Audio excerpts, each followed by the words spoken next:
Hey everybody, Aaron here. Welcome back to another anime review. Today we look at Danganronpa 3 Episode 3, End of Hope Peak Academy, Side Despair. So this episode, unlike the last several episodes, is actually going to focus on Hajime, rather than his course of characters from Danganronpa 2 and their comedic actions they've been having so far in their class.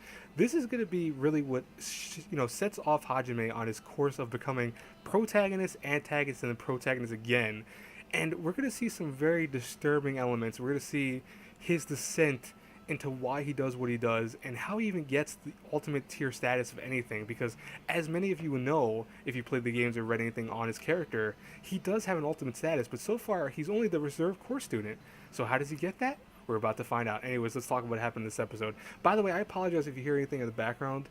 That's unfortunately some background noise. I can't say what it is exactly, but I will just say that, hey, listen, I apologize. It's very late at night. This is actually my 10th time recording this because I've been finding myself saying one word over and over again in the course of this review, and it's pissing me off, so I have to keep redoing my review because, as you guys know, I strive to make a good review, and I have not done it with the last actual takes of this, so I really am kind of striving to get this perfect. So this will definitely be it, though. I know this will. Anyways, let's talk about what happens.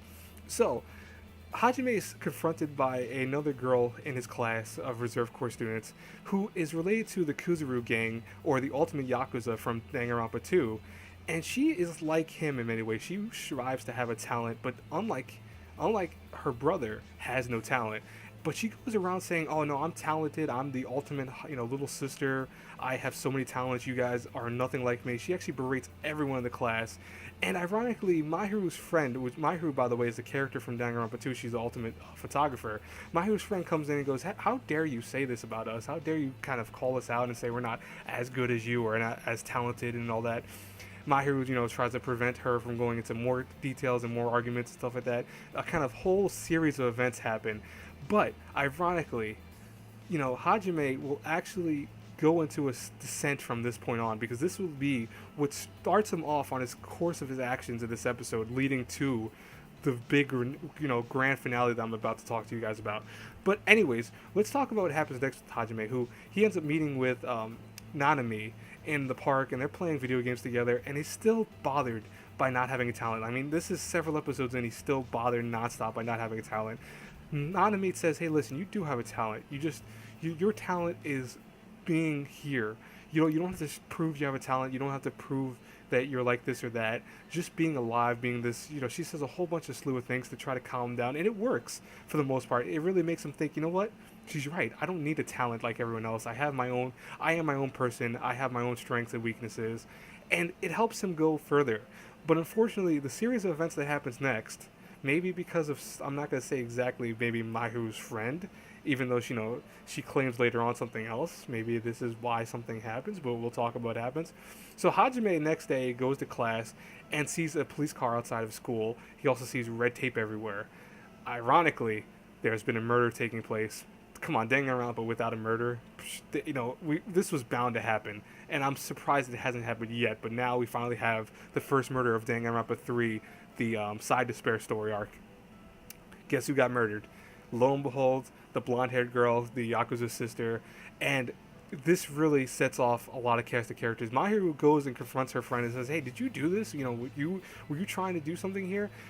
She actually said, "No, I didn't do anything." Mahiru's friend says, "No, I swear I didn't do anything." Mahiru believes her, but Hajime in the background is listening to the conversation. He goes up to her, goes, "I don't believe it. I think did you do something? Were you involved in this?"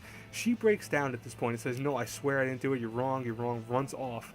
Now Hajime talks about several days passing and the girl not appearing anywhere. I think her name was Sato, actually, surprisingly enough. I just remember that. Sato doesn't appear to class. Guess what? She also was killed. This leads Hajime to go and want to investigate what is going on. Why are all these murders happening to people in his class? What is going on? What's being hidden? Now, he runs into a very interesting character, the guy from Danganronpa 3, the actual story from the beginning arc on Mondays, and we find out that he is a security guard, the ultimate security guard, which to me is kind of ironic. I mean, ultimate security guard, that's your best title. But he is telling him, you can't go to this school, you're not allowed entry to premises. He actually starts getting into a fight with the guy, and Hajime is luckily at one point protected by Chizuru.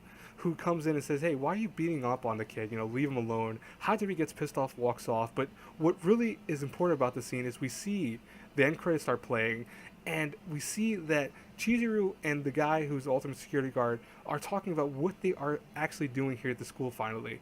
They are here to investigate why something is so sinister rolling on in this school. What is going on? Why, you know, why the murder is being covered up by the school and not being put up to public because they're afraid? What are they afraid of? What are they trying to do with the school? And that's what we learn, that is their reason for that. So, you know, realistically, she's personally not a teacher. I mean, she's acting like a teacher, but that is her role, to kind of investigate what's going on in the background of the class.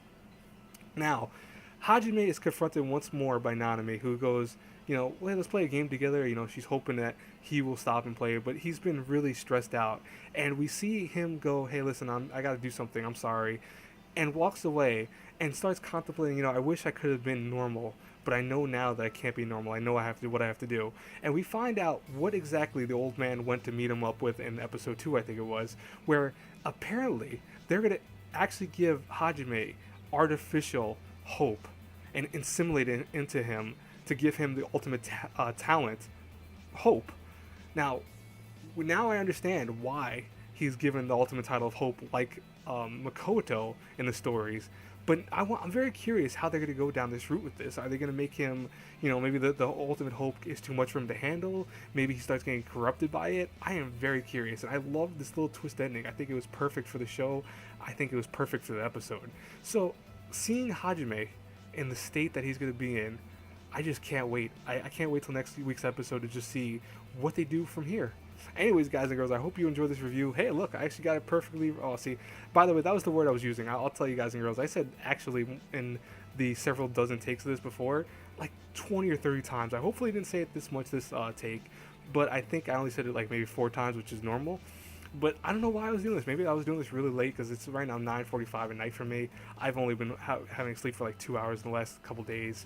So honestly, kind of understandable. But anyways, I hope you enjoyed the review nonetheless. As always, hit that like button, hit the comment button, you know, subscribe to me. You know the whole nine, guys. I don't have to tell you. Have a great night, everyone. I'm going to go sleep. Bye-bye, everyone.